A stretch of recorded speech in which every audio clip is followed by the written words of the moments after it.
Monday marked a return to classes for some high school students in the southern Indian state of Karnataka.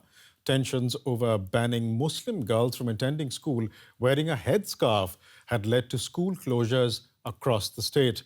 The girls want to have the freedom to attend classes wearing the headscarf or hijab or even a burqa. They say it's a matter of religious choice. But Hindu groups are opposed to the move. The issue is now with the state's top court. DW correspondent Manira Chaudhary is in the town of Udupi, where the controversy first erupted. She explains what's at stake here. I'm right now in the city of Udupi, where the hijab row, which has now acquired national spotlight, first began. The ban on hijab highlights a larger issue. For many, it brings into focus the place or the situation of Muslims in Hindu-majority India. Muslims have felt targeted under the rule of Prime Minister Narendra Modi's BJP, the party in power here in the state of Karnataka too.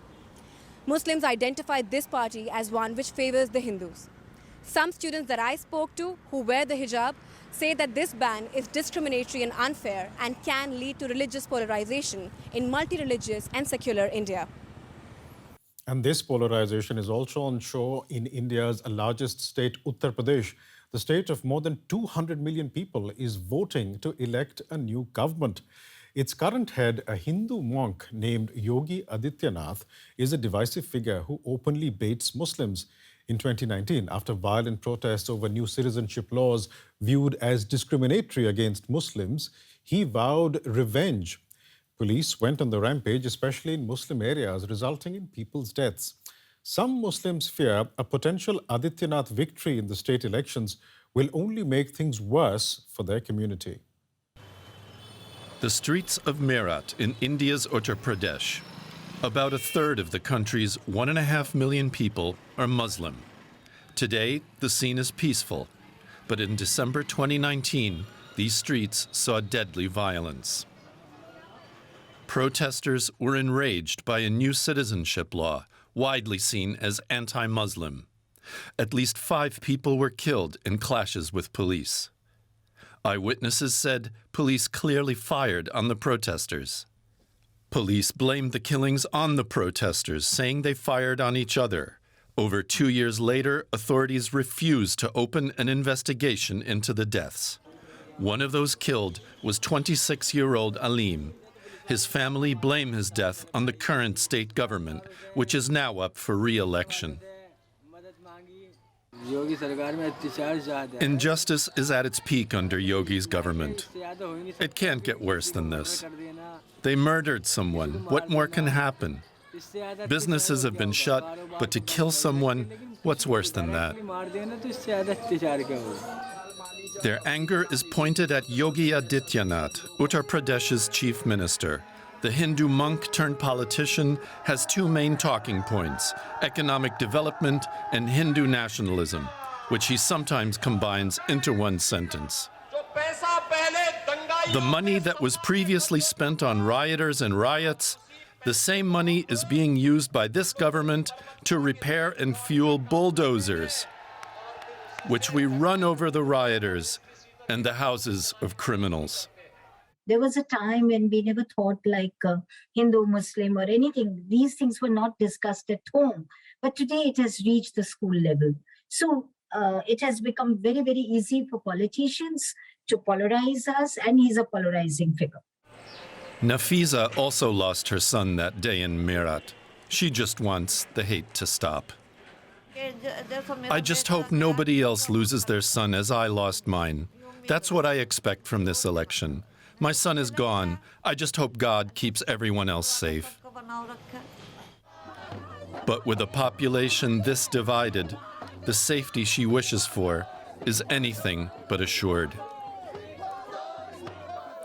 Let's get more on this story now from DW correspondent Nimisha Jaiswal, who joins me from Delhi.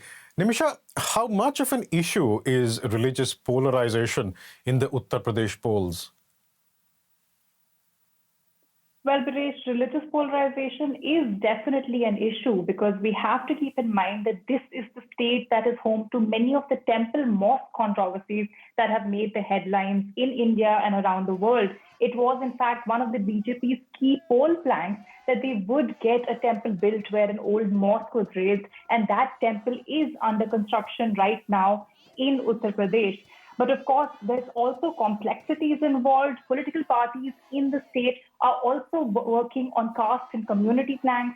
But the BJP has often alleged that voting for one of these other parties means voting for a government that panders to minorities or that is pro-Muslim and essentially submitting to the subjugation of a government that favors Muslims.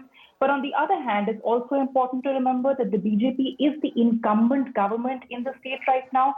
So other poll issues such as unemployment, law and order, or even the controversial farm laws of last year are likely to play a role.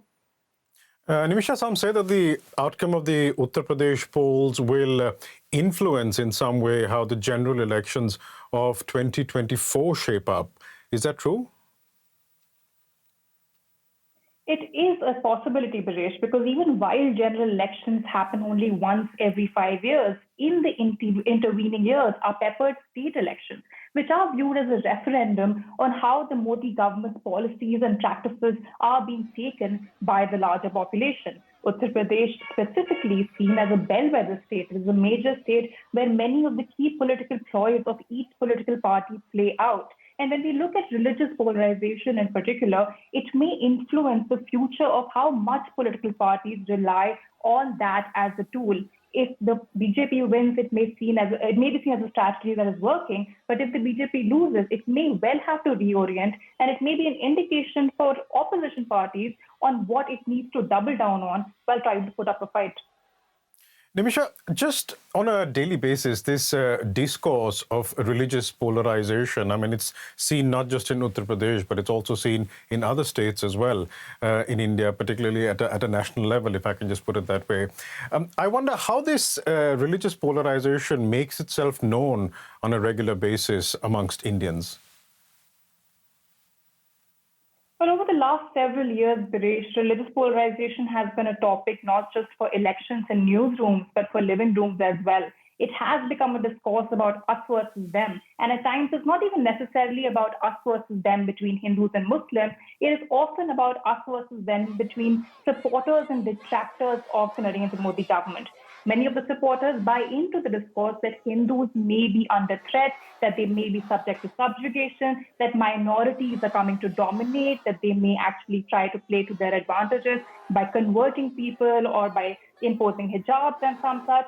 But on the other hand, those who are against the current government feel like this divisive politics is used to distract voters from key issues. It's also, of course, important to keep in mind those minorities who actually feel unsafe in the country as a consequence of this divisive politics. And it would take a lot more than a win or a defeat in the election at the state level for them to feel reassured that their rights are being taken care of as well.